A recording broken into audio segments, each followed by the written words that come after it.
দেখেন আজকে ঈদের পরের দিন তাও ঢাকা সদরঘাটে লঞ্চের এত পরিমাণ ভিড় দেখেন, প্রচুর ভিড়। এখনো অনেক যাত্রী বাড়ি ফেরার জন্য এই লঞ্চ টার্মিনালে আছে। যাই হোক, আমি অনেক কষ্ট করে আমিও যাবো গোলা ইলিশা, অনেক কষ্ট করে লঞ্চে গ্রিন লাইন 3-এর টিকিট একটি পাইছি। আজকে গ্রিন লাইন 3 দিয়া গোলা ইলিশার উদ্দেশ্যে উঠলাম, যাবো আর কি।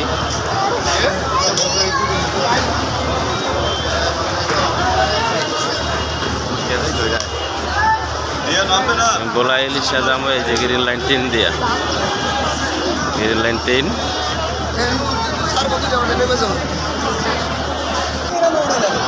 ঈদের পরের দিন যে এত পরিমাণ যাত্রী হবে আগে ভাবতে পারি নাই। মানে আজকে মানুষ এখনো বাড়ি ফেরার জন্য এত মানুষ, ঢাকা প্রচুর পরিমাণ মানুষ। এই যে দোয়েল পাখি 8 ছেড়ে দিল, ওটাও তো দেখেন একদম কানায় কানায় ভরা, এত পরিমাণ যাত্রী।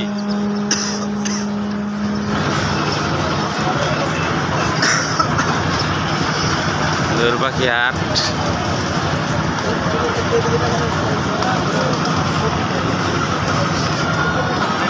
আমি যে গ্রিন লাইনে যাচ্ছি আজকে বলা, আমি মূলত যাব লালমোহন।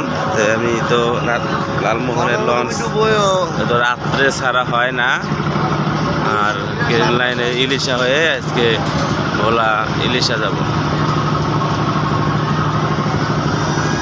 দেখেন এত পরিমাণে ভোলার যাত্রী, সদরঘাট লঞ্চ টার্মিনাল পুরো কানায় কানায় ভরা। আর লঞ্চেও দেখেন একটু পরিমাণ জায়গাও নাই।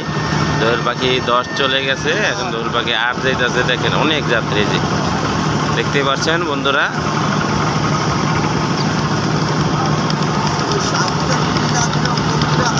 আরেকটা আছে কর্ণফুলী 14, এটাও কর্ণফুলী 14 ফুলফিল ক্লাব।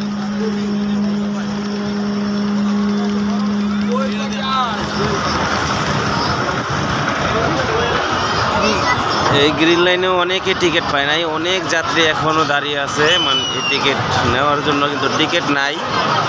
আর পুরা টার্মিনালে মানে একদম অনেক মানুষ, অনেক অনেক যাত্রী। নারীর টানে বাড়ি যাবে, তখন অনেক যাত্রী।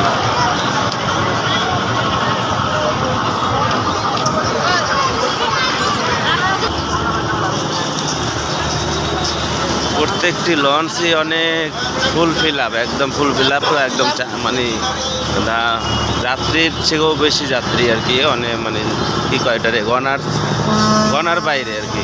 যাত্রী নেওয়ার কথা হয়তো 500, হয়ে জায়গায় নিচে 1000, তারপরও মানে জায়গা হয় না, এত পরিমাণ যাত্রী। ঈদের পরের দিন এত ভিড়, ঈদের দিন আসলেও মানে ভালোই তো।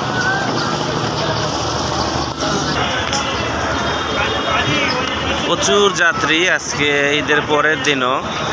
আজকে হয়েছে রবিবার,